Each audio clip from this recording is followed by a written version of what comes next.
The scorching sun beat down on the dry savanna, casting long, jagged shadows over the dirt road that wound through the bushland.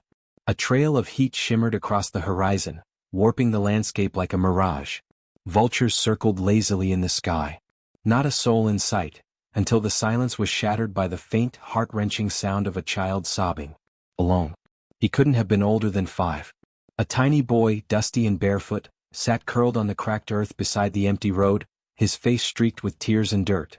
His pink shirt was torn, clinging to his thin frame, and his blue jeans were scuffed and stained. His big hazel eyes scanned the wilderness around him, frightened, searching. He clutched a small, tattered stuffed lion in one trembling hand. With each sob, his voice cracked with confusion and fear. "Mama, where are you?" There was no response. No cars. No footsteps. No help. But something was watching. From the tall grasses nearby, golden eyes blinked. A lion, massive, regal, and eerily silent, stood half-shrouded in the brush, its body tense with curiosity. His golden mane rippled slightly in the wind. His powerful muscles coiled beneath his tawny fur, but he did not lunge. He simply stared. Watching. Listening. The boy hadn't noticed yet. But the lion had. His name was Moja, a dominant male of his pride, and he had never seen a human cub this close before. He usually avoided roads. He hated them. They brought loud machines and the smell of smoke. But something had drawn him here today, an instinct, a pull. And now that pull made sense. The boy suddenly let out a sharp, piercing cry, louder than before. "Mama. Please." Moja flinched. Then, astonishingly, he stepped closer. The grass whispered as he moved. The boy turned his head and froze. Hazel eyes locked with golden ones. Time stood still. For a moment, there was nothing but raw silence and pounding heartbeats. Then, the boy did something no one could have expected. He reached out. The lion tilted his head. Not a growl. Not a roar. Just a slow, deliberate step forward, his giant paws making almost no sound. He stood less than 6 feet away now, a towering presence before the tiny child. The boy whimpered softly, shrinking back slightly, but didn't run. His instincts warred with his desperation. And then the lion did something unbelievable. He laid down. Right in front of the boy. Chest to the ground. Calm. Watchful. As if guarding him.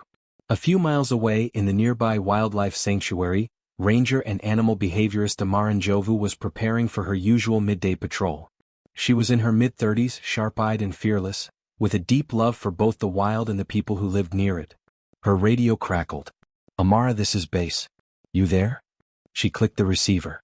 Loud and clear. "We've got a report. Locals say they saw a lion walking down the road near Sector 12. Unusual behavior. No hunting party. No carcasses nearby.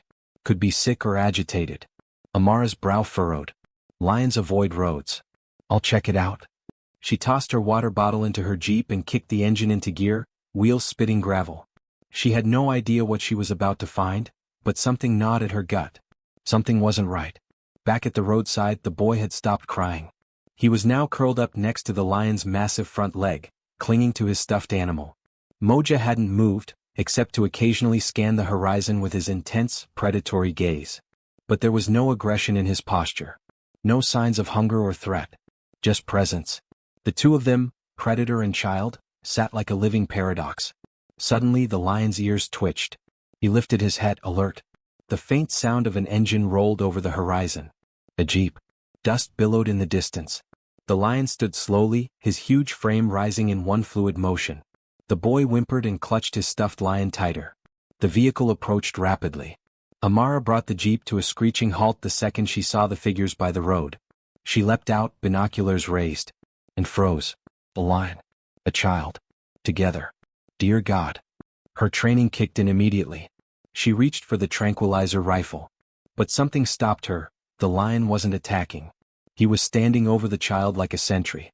"Don't move. Don't spook him," she whispered to herself. She edged closer, keeping her voice low, soothing. Hey there, little one. It's okay. I'm here to help." The boy looked up with wide eyes. "Mama's gone," he whispered. Amara's heart cracked. "I'm Amara. What's your name?" No answer. The lion growled low, not aggressive but warning. He didn't like how close she was. Amara slowly lowered the rifle and held her hands up. Okay, big guy. Not trying to take your kid." Because that's what it looked like now. Like this lion had claimed the child.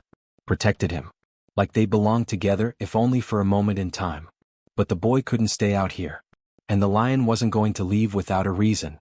She needed a plan. And fast. Because the sun was dropping and soon the predators would come. The savannah had gone still, as if nature itself was holding its breath. Amara stood frozen just 20 feet from the boy, her tranquilizer rifle slack in her hands, every instinct screaming, "Don't move." Moja, the massive lion, had taken one step forward, towering above the child like a guardian statue made of muscle and teeth. The boy, still clutching his stuffed lion, looked between them, confused and exhausted. His hazel eyes shimmered with fresh tears, but not fear. Not anymore. Only heartbreak. Amara lowered herself to one knee. She kept her voice steady, calm. "It's okay, sweetheart. I'm not going to hurt your friend." Moja's ears twitched. His golden gaze flicked to her, then to the road behind her, scanning. Always scanning. What was he protecting the boy from?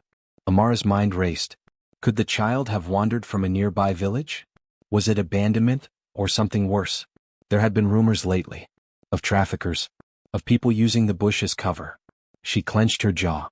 "I need to get him out of here." She reached slowly into her belt, pulling out a packet of dried meat.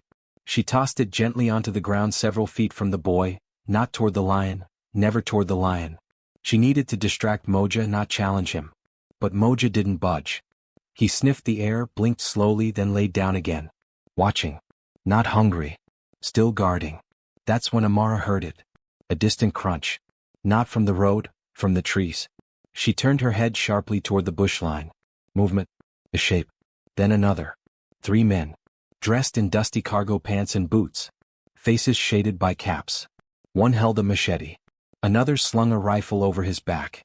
They weren't rangers. They were hunters. And they were not supposed to be here. Amara ducked low and whispered into her radio. "Sector 12, poachers spotted. 3. Armed. Possibly connected to missing child. I need backup, now." No response. Static. She tried again. "This is Ranger Njovu. Emergency." Repeat, emergency. Nothing. They must have been using jammers. Or had already hit the comms tower. The child's presence wasn't random. He wasn't just lost. He'd been left here. Possibly as bait. A cruel, heartless trap to lure Moja into the open. Amara's blood ran cold. The boy turned, startled by the new noise. "Who are those men?" Amara forced a smile. "Don't worry, baby. Just stay still. I'm going to keep you safe." She raised her rifle again, not toward Moja but toward the tree line. The lion stood again, sensing the shift in energy. His body tensed. His nostrils flared. He smelled them. A low growl rumbled from his throat. One of the poachers stepped out from the shadows. Well, he called. "Looks like someone beat us to the prize." Moja let out a booming roar that shook the leaves from the trees. Amara's finger hovered near the trigger. "Step away from the child." The man laughed. "You think that beast's your ally? He's worth a fortune on the black market. Step aside, lady." Another poacher raised his rifle. Everything froze. "Don't do it," Amara warned. "That lion isn't attacking. He's protecting the boy. If you fire, you'll provoke him." They didn't care. The man with the rifle took aim, not at the lion but at the child. "Stop!" Amara screamed. Moja moved like lightning. With a snarl that tore through the air, he launched himself forward, placing his body between the boy and the rifle just as the shot rang out. The bullet struck Moja in the shoulder. He roared in pain, staggering but didn't fall. Instead he charged. The poachers scattered like ants, shouting and cursing. Moja's massive frame crashed through the brush, swiping wildly, forcing them back into the forest. Amara sprinted toward the boy, heart in her throat. "Are you okay? Did they hit you?" The boy shook his head, sobbing now in terror. She scooped him up, his tiny body shaking against her chest. Moja's roars echoed from the trees, growing fainter. He was chasing them, but he wouldn't last long with that wound. Amara had seconds. She grabbed her emergency flare gun from the jeep and fired into the sky, a single red bloom trailing smoke behind it. Then she slammed the jeep door shut and gunned the engine. They had to go. No. But the boy cried out suddenly, pointing. "Lion. He's hurt. We can't leave him." Amara looked into the mirror. Moja had reappeared at the edge of the road. Limping. Bleeding. But he had returned. He still wouldn't leave the boy. Amara's voice cracked. "He's not safe out here." Neither was she. but turning away felt impossible. Then headlights. Another jeep barreled down the road, tires skidding to a halt beside hers. 2 armed rangers jumped out. "Amara, you okay?" She nodded quickly. "Get the child out of here. Medical tent. Trauma case." One ranger reached for the boy. "We've got you, little guy. You're safe now." The boy clung to his stuffed lion. Wait. We can't leave him. He saved me." Amara locked eyes with Moja one more time. The lion was swaying on his feet, his breathing shallow. Blood soaked his left side. Still he stood tall, gaze fixed on the child. And Amara made a decision. "I'm staying with him." "What?" "Amara, no. That lion. He protected him. From them. From us. I'm not leaving him to die." She grabbed her med kit, slung it over her shoulder and stepped out of the jeep, hands raised. "Moja, I'm going to help you." The lion didn't move. Slowly she crept closer, heart pounding. She dropped to one knee again, opened the kit and pulled out a vial of anesthetic. She needed to sedate him just enough to clean and bandage the wound, but not knock him out cold. That would leave him vulnerable to another ambush. She loaded the tranquilizer dart, aimed it low, and fired. It struck his flank. Moja flinched but didn't growl. He simply stared at her, blinking slowly, trusting her. Somehow. Minutes later he swayed, and finally laid down. Amara rushed forward, gloves on, pressing gauze to the wound. "Hang in there, big guy. You saved him. Let me return the favor." The sun dipped below the horizon, casting everything in gold. Somewhere far away, a child was finally safe in warm arms. And here in the dust and blood, a lion rested, bruised, bleeding but alive. And not alone. The savannah grew quiet under the deepening dusk, painted in soft purples and orange embers from the fading sun. The air had cooled, but Amara was drenched in sweat, her hands slick inside her gloves as she worked feverishly beside Moja's massive, sleeping body. The lion's chest rose and fell unevenly, each breath sounding more like a rasp than a draw of air. Blood stained the earth. The bullet wound had been worse than she expected, shallow but tearing through muscle.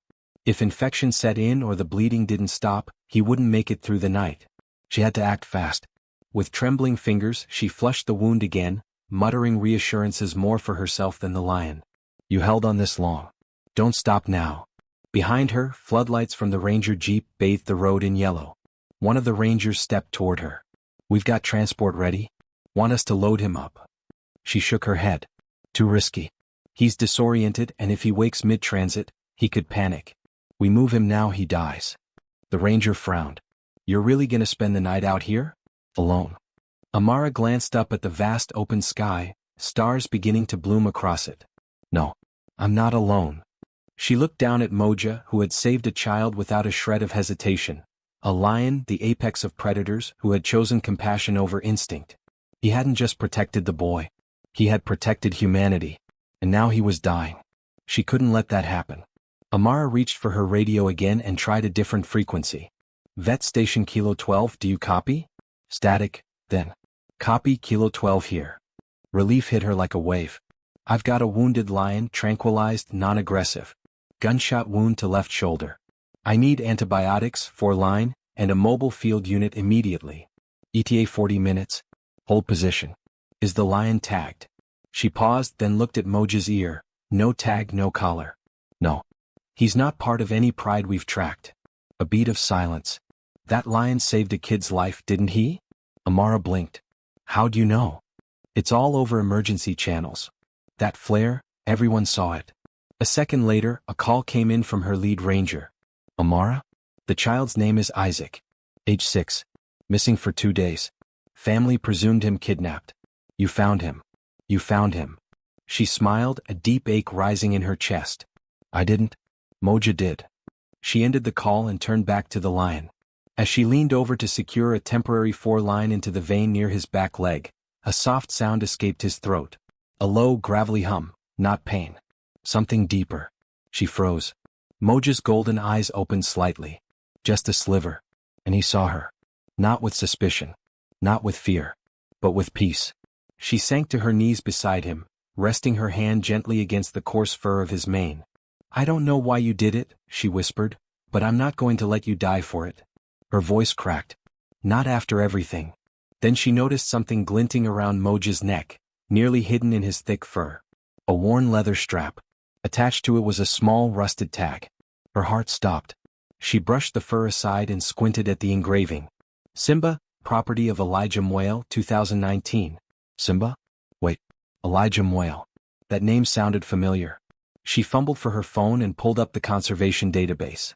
Her fingers flew over the screen until she found it. Elijah Mwale, retired wildlife rescuer, had raised orphan cubs after a poaching raid wiped out their pride in 2019. One cub had vanished after a flash flood in 2021, assumed dead. That cub was named Simba. Amara's breath caught in her throat. Moja. No, Simba wasn't a wild-born predator. He had once been a rescued cub, raised by humans, loved by them. Somehow he had survived all these years in the wild, alone. But that bond, the love that had been given to him as a baby, it had stayed. It had mattered. It had shaped who he became. And now, years later, he had returned the kindness. He had saved a child, because once he was that child. Amara wiped at her eyes and looked down at him again. You remember, don't you? The lion's eyes fluttered shut again as if in answer. Minutes later, the mobile field team arrived, 2 wildlife vets and a heavy-duty off-road stretcher. Together, they stabilized Simba, sedated him slightly further, and lifted his enormous body into the back of the modified jeep.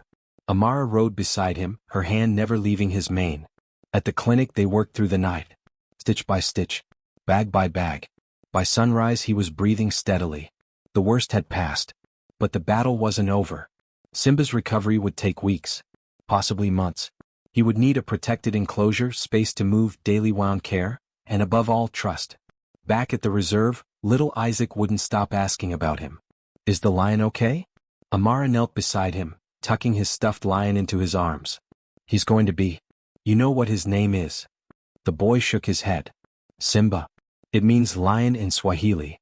Isaac smiled wide. That's a perfect name. Then he whispered, Can I see him? Amara hesitated. He's still resting, sweetheart. But when he's stronger, maybe you can visit. Can I thank him? Amara's throat tightened. He knows, Isaac.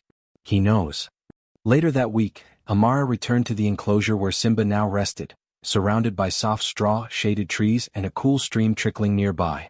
He was awake, watching birds flutter over the fence. She stepped inside slowly. He didn't growl, didn't pace. He recognized her. Amara sat beside him and pulled something from her pocket. A photograph. It showed a young man, Elijah Mwale, cuddling a lion cub with the same golden eyes. She set the photo down beside Simba. You were never just a lion. You were family. And somehow you never forgot. Simba nuzzled the photo gently with his nose. Tears slipped down Amara's cheeks. In a world where animals were hunted, displaced, and forgotten, this lion had remembered love. He had chosen to protect. He had chosen humanity. And now maybe it was time the world chose him back. The photo lay between them, Amara and the lion, while early sunlight streamed through the leafy canopy above the enclosure. Simba's golden eyes watched the image as if he too remembered those long-forgotten days of warmth, milk bottles, and the gentle hands of a man who raised him. Amara didn't speak. She just sat with him. Sometimes silence said more than words ever could. But the silence wouldn't last. By mid-morning, reporters gathered beyond the sanctuary gates. News had spread like wildfire. A lion saves a lost boy. It was a headline too unbelievable to ignore. The world wanted to know the story behind the lion with the kind eyes and the rusted collar. But Amara wasn't ready for the cameras. Neither was Simba. Because behind the miracle was a sobering truth. The same world that now adored Simba was also the one that had once turned its back on him. And now they had a choice, to protect him or exploit him. Amara watched the sanctuary staff usher journalists to a designated area, far from the enclosure. She stepped out to speak. No, Simba won't be doing interviews, she said dryly, arms crossed. And no, he won't be appearing at press events or being relocated to a city zoo. A reporter raised an eyebrow. Then what's next? Will he stay here forever? Amara glanced back at the quiet figure under the tree. Forever is a big word. But for now, yes. He's home. That answer didn't satisfy everyone. Later that evening, a government representative arrived. Well-intentioned, they claimed. But Amara saw through the smiles. They wanted to relocate Simba to a controlled facility where he could be safely observed and promoted as a national symbol. A marketing tool, Amara snapped. You want to parade him around like a trophy. The official hesitated. The public loves him. Think of the awareness we could build. I am thinking of awareness, she said. But real awareness doesn't come from cages. It comes from respect. She refused their offer. Days passed. Simba's wound healed slowly but steadily. His coat grew glossier. His appetite returned. The fire in his eyes, dimmed by pain, burned bright again. But something else had changed too. He was calmer. Still powerful, still a lion in every sense, but with a strange softness when Isaac visited, standing quietly outside the enclosure. One day Amara brought the boy closer, just to the edge of the safety barrier. Isaac stood on tiptoe, clutching his stuffed lion tightly. "Simba," he called. The lion lifted his head. For a moment nothing happened. Then Simba stood, walked to the edge of the enclosure and lowered his head. His nose stopped inches from the fence. Isaac didn't flinch. He just whispered, "Thank you." And Simba blinked slowly, then turned and walked back to the tree. That moment became iconic. Captured by one quiet camera far from the media circus. And it went viral. But not because it was flashy. Because it was real. A boy. A lion. A bond no one could explain but everyone felt. Soon donations began pouring into the sanctuary. Letters from children, schools, animal lovers across the globe. Some sent drawings. Others sent toys for Simba, plush lions, ropes, even a soccer ball he occasionally pawed at. And amid the support, one letter arrived that made Amara's hands shake. It was handwritten. Faded paper. Shaky script. "If this lion truly is Simba, then he was once mine. I am Elijah Mwale. I've spent years searching for him. I never stopped believing he survived. Please, let me see him. One last time." Elijah was alive. And he was coming. The reunion happened at sunset. Amara watched from a distance as the old man, weathered by time but standing tall, approached the enclosure with slow, measured steps. Simba was resting as usual. Until he smelled something. His head snapped up. Then he stood. His eyes locked onto the figure approaching, silhouetted against the golden horizon. A low, almost questioning sound rumbled from his throat. Elijah stepped closer, voice trembling. "Simba?" The lion didn't move. Not yet. But his ears perked. His muscles tensed, not in fear. In recognition. And then he ran. Not like a predator. Not like a beast. Like a child rushing into a parent's arms. He sprinted to the fence and pressed his head against it, roaring low and long, a sound that vibrated through the ground. Elijah dropped to his knees. "My boy, my beautiful boy." Tears streamed down the old man's cheeks.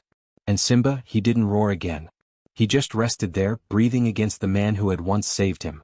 It was more than a reunion. It was a homecoming. Later, Amara sat with Elijah in the small visitor hut near the sanctuary. "He was always different," Elijah said. "Even as a cub. Gentle. Observant. When the flood took him I thought he was gone. But I never stopped praying."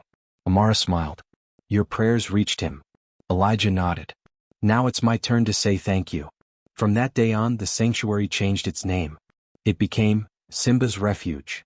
A place where not just Simba but any abandoned, injured, or misunderstood animal could find a second chance. Simba became its ambassador, not through shows or tricks, but simply by being. Being the lion who saved a child. The lion who remembered love. The lion who chose compassion. One evening Amara stood alone outside his enclosure. Simba lay on a raised rock watching the stars come out. She smiled.